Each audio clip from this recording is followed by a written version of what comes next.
অন্নপূর্ণা কিচেনের তরফ থেকে আমি গৌরী চলে এসেছি বন্ধুরা নতুন একটি রেসিপি নিয়ে। তো বন্ধুরা আজকের আমি বানাবো একটা নতুন রেসিপি। তো গিমে শাক।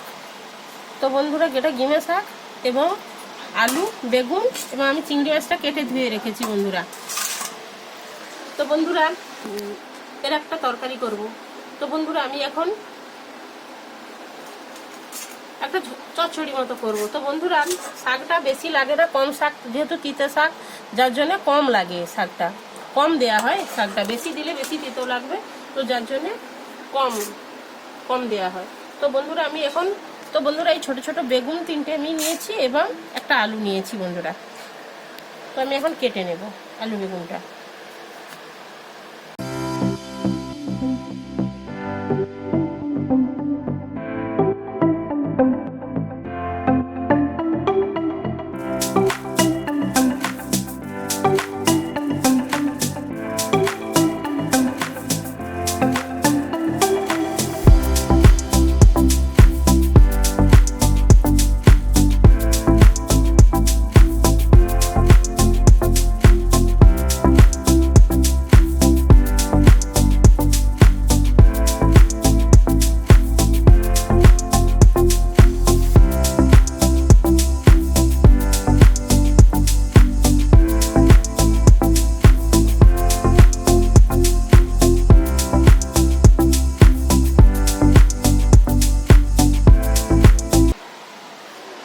শাকটা আমি বেছে রেখেছিলাম, তো পরিষ্কার করে শাক এবং আলু বেগুন পরিষ্কার করে ধুয়ে নিয়ে আসছি বন্ধুরা।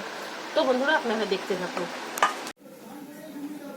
তো বন্ধুরা কড়াইতে আমি তেল দিয়ে দিচ্ছি। তো আমি চিংড়ি মাছগুলো ভেজে নেব।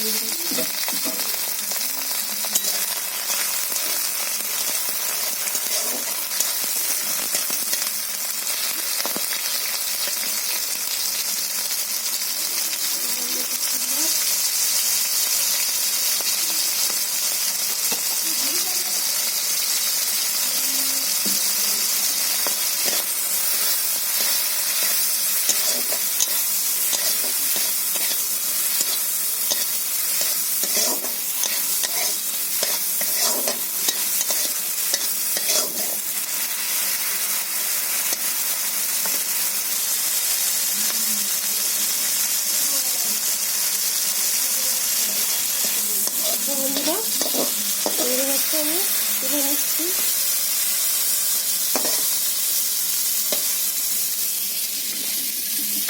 ভাজা হয়ে গেছে না, কড়াইতে ওই তেলের মধ্যে আরেকটু তেল দিয়ে দিচ্ছি বন্ধুরা। তো বন্ধুরা আমি আলু বেগুনটা ভেজে নেব।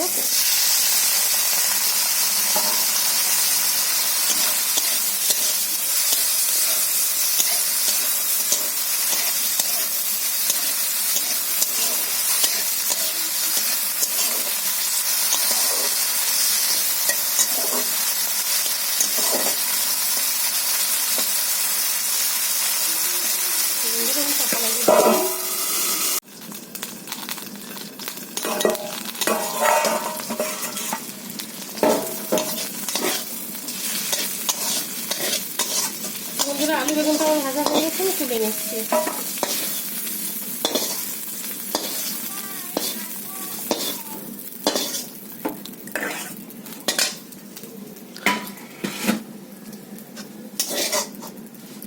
বন্ধুরা এইভাবে আমি ভেজে নিয়েছি আলু বেগুনটা। তো এখন আমি বন্ধুরা কড়াইতে আমি তেল দিয়ে দিচ্ছি।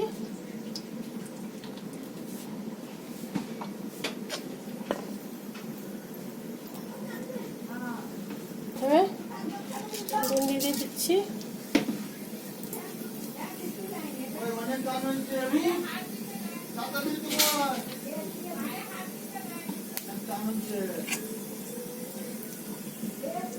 এখানে চেরা কাঁচা লঙ্কা এবং পেঁয়াজ কুচিয়ে রেখেছি বন্ধুরা, ওটা আমি ফোড়নের মধ্যে দিয়ে দিচ্ছি।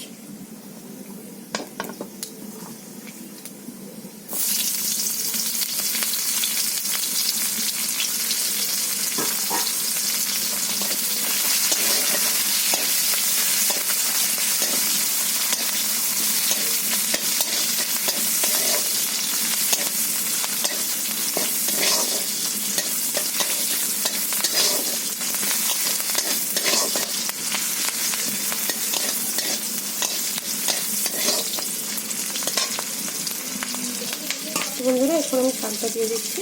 পরিষ্কার করে ধুয়ে নিয়ে এসছি।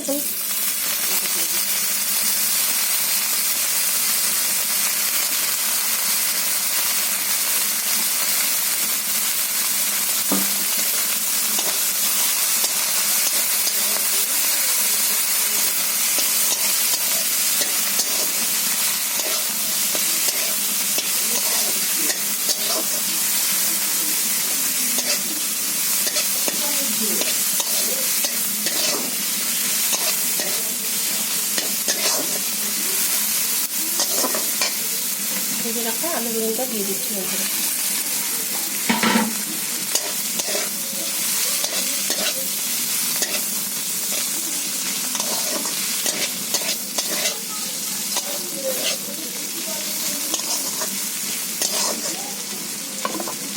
বন্ধুরা এখানে আমি ভেজে রাখা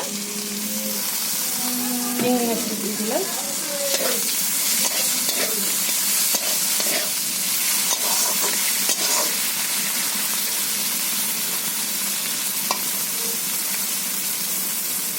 এবং অল্প করে বন্ধুরা আমি একটু হলুদ গুঁড়ো দিয়ে দিচ্ছি এবং অল্প করে একটু লবণ দিয়ে দিচ্ছি। অল্প করে নয় বন্ধুরা, স্বাদ মতো লবণ দিয়ে দিচ্ছি।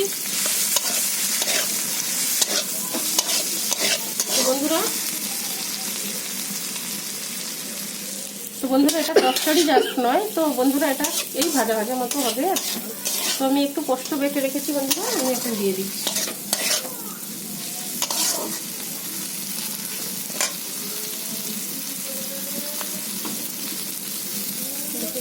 আমি সরষে বেটে রেখেছিলাম, আমি দিয়ে দিয়েছি।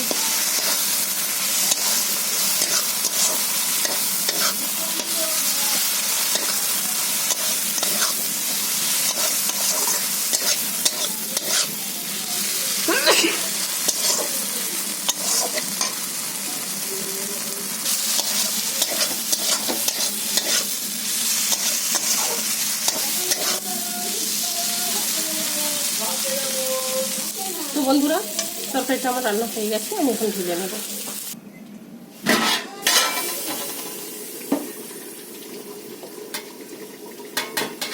তো বন্ধুরা গিমে শাকের এই রেসিপিটা আমার রান্না হয়ে গেছে। দেখুন বন্ধুরা কত সুন্দর দেখতে হয়েছে। তো বন্ধুরা তো কিছুই লাগবে না, জাস্ট এটা দিয়েই খাওয়া হয়ে যাবে। তো বন্ধুরা আমি ভাত দিয়ে খেয়ে দেখবো তো কেমন হয়েছে বন্ধুরা। তো বন্ধুরা আপনারা এভাবে বাড়িতে বানিয়ে খেতে পারেন, সত্যিই খুবই ভালো হয়।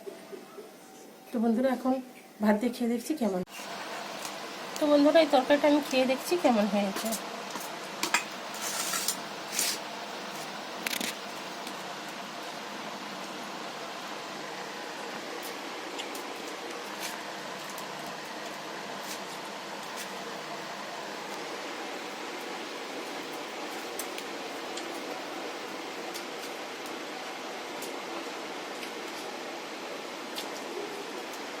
বন্ধুরা দুর্দান্ত হয়েছে, আর কিছুই লাগবে না, এটা দিয়েই পুরো ভাত শেষ হয়ে যাবে বন্ধুরা। তো বন্ধুরা এইভাবে আপনারা বাড়িতে বানিয়ে খেতে পারেন। বেশি বেশি করে লাইক কমেন্ট শেয়ার করবেন এবং প্লিজ বন্ধুরা সাবস্ক্রাইব করুন এবং আমাকে সাপোর্ট করুন, আমার পাশে থাকুন বন্ধুরা। প্লিজ বন্ধুরা আপনারা সাবস্ক্রাইব করুন। তো পুরো ভিডিওটা দেখার জন্য অনুরোধ থাকলো, ধৈর্য ধরে ভিডিওটা দেখার জন্য। তো ধন্যবাদ বন্ধুরা, এইভাবে বাড়িতে বানিয়ে খাবেন, সত্যি খুবই ভালো হয়।